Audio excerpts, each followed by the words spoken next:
हाँ जी, welcome to study home page YouTube channel. आज की इस क्लास में हम पॉलिटी के एक पहला टेस्ट करेंगे। पॉलिटी से रिलेटेड हमने बहुत सारे क्वेश्चन बनाए हैं जो कि आज की इस क्लास में हम करेंगे। वह हमारा पहला टेस्ट रहेगा। आपको क्या करना है कि सिंपली 4 ऑप्शन दिए हुए मिलेंगे, उनमें से एक का आपने कमेंट में आंसर करना है या फिर आपके मन में सोच लेना है। मैं आपको यही बोलूँगा कि आप कमेंट कीजिए। उसके बाद आपको कुछ सेकंड का टाइम दिया जाएगा और फिर उसके बाद मैं आपको खुद यहाँ से बताऊंगा कि इसका यह है ऑप्शन सही है या गलत है। उसके बाद आप खुद का आकलन कर सकते हैं। टेस्ट क्यों ज़रूरी है? अगर आप किसी एग्ज़ाम की तैयारी कर रहे हो, देखिए अगर हम घर से निकल पड़े हैं, अगर हम तैयारी करने के लिए चल पड़े हैं, रास्ता है और यह एक ऐसा रास्ता है जो कभी भी ख़त्म नहीं हो सकता। यहाँ पे मंजिलें हैं, मंजिलें इस रास्ते पर हैं, लेकिन हमें यह भी पता होना चाहिए कि मेरी मंजिल कौन सी है। कहीं मैं आगे ना निकल जाऊं, कहीं मैं मेरी मंजिल तक पहुंच ही ना पाऊं, कभी इस रास्ते से मैं दूसरे रास्ते पर ना निकल जाऊं। इस वजह से खुद को आकलन करने के लिए टेस्ट बहुत ज़रूरी होता है। तो चलिए आज का टेस्ट शुरू करने से पहले वही 2 मोटिवेशनल लाइनें कि इतिहास तेरे नाम का भी लिखा जाएगा, इतिहास तेरे नाम का भी लिखा जाएगा अगर कुछ समय तू किताबों पर लगाएगा। मैं आपको हर दिन मॉर्निंग में, इवनिंग में आपको एक ही बात बोलता हूँ कि आप बुक्स के टच में आइए, किताबों के आप टच में आइए और आप खुद पाओगे 10 दिन के बाद, अगर आप किसी किताब को अच्छे से रीड कर रहे हो, कि आपके लाइफ के अंदर काफ़ी अब चेंजेस आने शुरू हो गए हैं। और चेंजेस कहाँ से आते हैं? देखिए, किताब हमारे अंदर कुछ ऐसी बातें नहीं, मतलब ऐसा कोई जादू नहीं हो जाता कि किताब को खोलते ही वहाँ से रोशनी निकलेगी और हमारी बॉडी के अंदर वो चली जाएगी, जैसे हमें मूवीज़ में दिखाया जाता है, फिल्मों में दिखाया जाता है। ऐसा नहीं होता। होगा क्या, मैं आपको अभी बता देता हूँ। अगर आप किसी अच्छे इंसान को सुन रहे हैं या फिर आप किताबें ही पढ़ रहे हैं, होगा क्या, आपका एक एटीट्यूड डेवलप होगा। एटीट्यूड का मतलब है कि आपकी पर्सनैलिटी, आपको कहाँ पर बोलना है, किस चीज़ को किस नज़रिए से देखना है।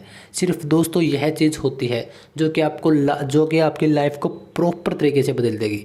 अगर आप भी चाहते हैं कि आप काफ़ी तरक्की करो, जो कि हर एक इंसान चाहता है, और आपकी एक पर्सनैलिटी हो जिससे लोग प्रभावित हों, इस बात को भी तकरीबन हर एक इंसान यही चाहता है, और आपके पास समय से पहले ही बहुत सारी चीज़ें आपकी लाइफ की, आपके टारगेट्स बड़े बड़े आप अचीव कर लो, तो इसका जस्ट सिंपली एक ही सल्यूशन है कि आप बुक्स के टच में आइए। और बहुत सारी किताब हैं। मैं आपको यहाँ किसी एक किताब के बारे में नहीं बताऊंगा कि आप उसको ही पढ़िए, हाँ, लेकिन आप बहुत सारी किताबें पढ़ सकते हैं। मोटिवेशनल, आप रिचेस्ट कि आप अमीर कैसे बने, लाइफ मैनेजमेंट के ऊपर बहुत सारी किताबें हैं, और भी बहुत सारी किताबें हैं, तो आप उनको पढ़ना जो शुरू कीजिए। देखिए, आज हम पढ़ेंगे भारतीय संविधान का पहला टेस्ट है, हमारा पहला टेस्ट है ये है। और इसमें आपको, देखिए, यह मैटर नहीं करता कि आपके कितने सही हैं या कितने गलत हैं, यह मैटर ज़रूर करता है कि आपने टेस्ट दिया, कहाँ तक दिया। तो चलिए, पहला क्वेश्चन है आपके स्क्रीन पर कि भारतीय संविधान में कितने भाग हैं। दोबारा से बोल रहा हूँ कि भारतीय संविधान में कुल कितने भाग हैं। ऑप्शन है आपके सामने 4, 22, 395 या 38। 4, 22, 395 या 38। How many parts in our Indian constitution? 422, 395 और 38। तो इसका आपका राइट आंसर है 22। 22 भाग हैं, 22 भाग हैं, जिसमें आगे अनुच्छेद हैं, है ना। और इस जो हम पढ़ रहे हैं आज, यह टेस्ट दे रहे हैं, इसको बिल्कुल बारीकी से, इस तरीके से कि एक खेल खेल में, या फिर आप ऐसे बोल सकते हैं कि आपको पता भी नहीं लगेगा कि सामने से कोई पढ़ा रहा है, आपको ऐसा लगा कि मैं मेरे दोस्त के साथ बैठा हूँ। तो उस हिसाब से मैंने आपको पढ़ाया है, और बिल्कुल बारीकी से, गहराई से। इससे पहले क्लास हमने की है, क्योंकि एक ही क्लास, 2 क्लास हमारी पॉलिटी की आ चुकी है और यह पहला टेस्ट है। तो 22 भाग हैं हमारे, इस बात का आपको ध्यान रखना चाहिए। 22 है ना। सेकंड क्वेश्चन है कि भारतीय संविधान में कुल कितने अनुच्छेद हैं। देखिए, पहले भाग की बात की, अब अनुच्छेद की। तो आपके पास ऑप्शन है 4, 22, 395 या 38। और अनुच्छेद को आर्टिकल बोलते हैं इंग्लिश में, है ना। तो बताइएगा एक बार। तो इसका राइट आंसर क्या रहेगा? इसका राइट आंसर आपका रहेगा ऑप्शन सी, 395। हमारे कॉन्स्टिट्यूशन में कुल कितने आर्टिकल हैं, कुल कितने अनुच्छेद हैं? 395 395 अनुच्छेद हैं जो कि 22 भागों के अंदर रखे गए हैं। इस बात का आपको पता होना चाहिए। और आप जब मैं आपको थोड़ा टाइम देता हूँ 5 से 7 10 सेकंड का, तब आप कमेंट बॉक्स में जाकर आपके आंसर पुट कर सकते हैं। चलिए नेक्स्ट क्वेश्चन है कि भारतीय संविधान में पहले भाग में अनुच्छेद, जो भारतीय संविधान है उसका जो पहला भाग है, 22 भाग में से जो सबसे पहला भाग है उसके अंदर कुल कितने अनुच्छेद रखे गए हैं? आपके पास ऑप्शन है कि पहला भाग 1 से 4 अनुच्छेद तक है, 5 से 11, 12 से 35 या 36 से 51 या इनमें से कोई भी नहीं। बताइएगा एक बार आप मुझे।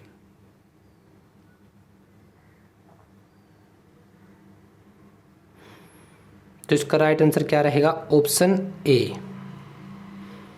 ऑप्शन ए आपका इसका राइट आंसर रहेगा कि भारतीय संविधान में कितने अनुच्छेद हैं? भारतीय संविधान में जो पहला अनुच्छेद जो मतलब पहला भाग है वह कितने अनुच्छेदों का है? 4 अनुच्छेद आते हैं उसमें, 1 से 4। ठीक है, भारत का जो पहला भाग है उसके अंदर 1 से 4 तक अनुच्छेद आते हैं।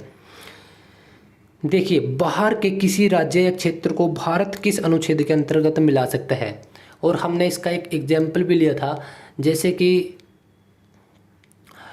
भारत के अंदर एक ऐसा राज्य है जिसको हमने सन 1975 में मिला लिया था, यानी कि वो हमारा शरणार्थी था। उसने यही बोला कि क्या मैं आपकी सीमाओं के अंदर, क्या मैं आपके देश के अंदर आ सकता हूँ? सिक्किम वह राज्य है। तो हमने उसको किस अनुच्छेद के अंतर्गत मिलाया था? तो बताइएगा आप मुझे। अनुच्छेद 1, अनुच्छेद 2, अनुच्छेद 12 या 48 के अंतर्गत। पहले एक बार आप इसका आंसर दीजिए।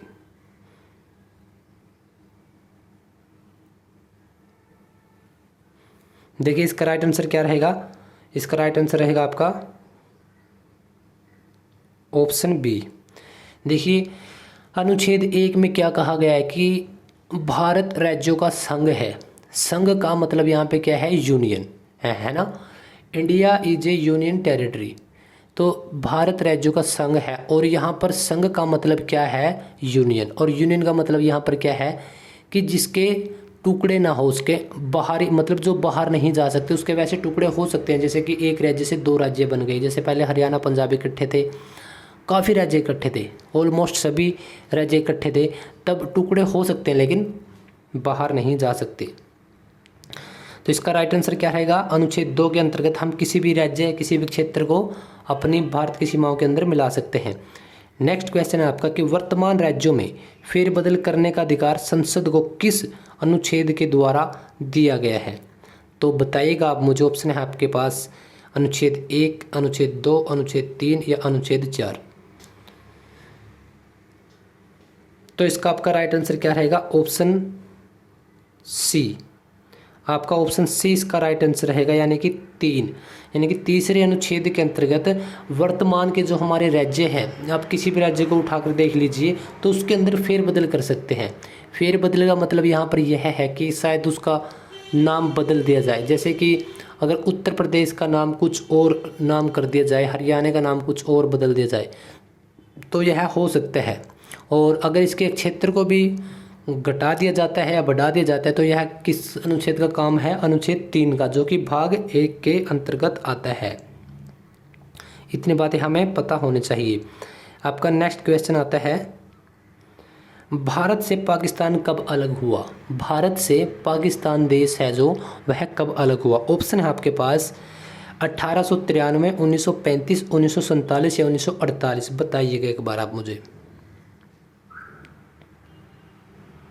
तो इसका राइट आंसर क्या है? Option C. 1947 की वो साल था जब भारत और पाकिस्तान एक दूसरे से अलग भी हुए थे और आज़ाद भी हुए थे, है ना। और पाकिस्तान क्या है कि हमसे कुछ देर पहले वह आज़ाद हो गया था, आप ऐसा मान सकते हैं। और या फिर ऐसा मान सकते हैं कि अलग हो गया था, क्योंकि हम अपनी आज़ादी कब मनाते हैं? 15 अगस्त 1947। लेकिन वो कब मनाते हैं? हमसे एक दिन पहले, 14 अगस्त 1947। तो कब अलग हुआ था? 1947 को। अफ़गानिस्तान कब अलग हुआ था? देखिए, पाकिस्तान भी हमारा भारत का हिस्सा था और अफ़गानिस्तान भी। पाकिस्तान के लगते आप अफ़गानिस्तान देखते हो, पाकिस्तान के ऊपर ही काबुल जिसकी राजधानी है, तो वह भी हमारा हिस्सा था। तो वह हमसे कब अलग हुआ? 1893, 1935, 1947, 1948। बताइएगा एक बार। तो इसका राइट आंसर है आपका ऑप्शन ए, 1893 का वो साल थी या वो वर्ष था जब अफ़गानिस्तान हमसे अलग हो गया था। किससे? भारत पाकिस्तान से। तब तो भारत ही था, पाकिस्तान भी बाद में बनाया गया था। 1893। आपका यह क्वेश्चन आ सकता है। वैसे भी हमें यह पता होना चाहिए कि हम जहाँ पर रहते हैं भारत देश में, तो उसकी पहली सीमाएं कितनी थी। आप इस प्रकार से मान सकते हैं कि जैसे एक परिवार होता है, तब उसका बंटवारा हो जाता है, तब उसके 2 परिवार होते हैं, फिर उसमें से भी कुछ सालों के बाद एक और परिवार बन जाता है। आपका नेक्स्ट क्वेश्चन है कि भारत से म्यांमार, जिसको आज बर्मा बोला जाता है, बर्मा जिसको आज बोला जाता है, यह कब अलग हुआ था? आपके पास ऑप्शन है 1893, 1935, 1947, 1948। बताइएगा ज़रूर।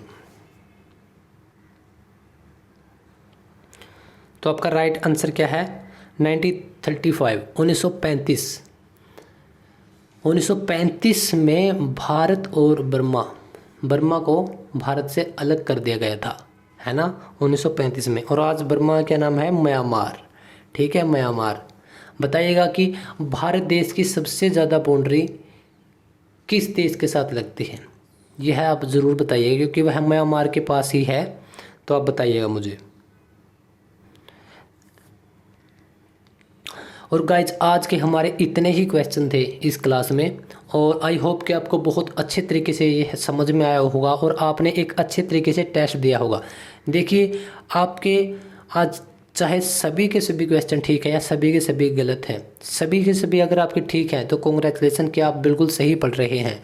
और आपके अगर सभी गलत हैं तो डोंट वरी, आप चिंता मत लीजिए, टेंशन मत कीजिए, क्योंकि माँ के पेट से कोई सीख कर नहीं आता।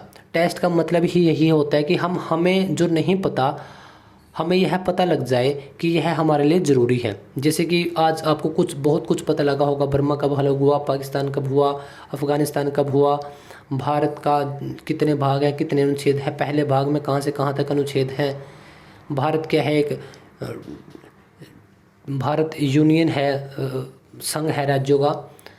तो इस प्रकार से हमें काफ़ी बातें पता चली, और महज 10 से 15 मिनट में। तो बहुत ज़रूरी नॉलेजफुल यह वीडियो, इसी प्रकार से हम आगे भी टेस्ट करते रहेंगे। और अगर आपने अभी तक पॉलिटी की जितने भी हमारी क्लास हुई है, तो आप इंडियन पॉलिटी के नाम से एक प्लेलिस्ट है, उसमें जाइए, और हम लोगों ने वहाँ पर करा रखा है, अच्छे से पढ़ा रखा है, बिल्कुल गहराई से। हमने भाग 1 से अभी शुरू की है क्लास। तो आप इन फ्यूचर कभी भी इस वीडियो को देखते हो तो आपको प्लेलिस्ट वहीं मिलेगी, जाकर आप पढ़िए, फ्री ऑफ कॉस्ट अच्छे तरीके से पढ़िए। और आज की इस वीडियो के बारे में आपके क्या विचार हैं और आपको जानकारी कैसी लगी ज़रूर बताइएगा।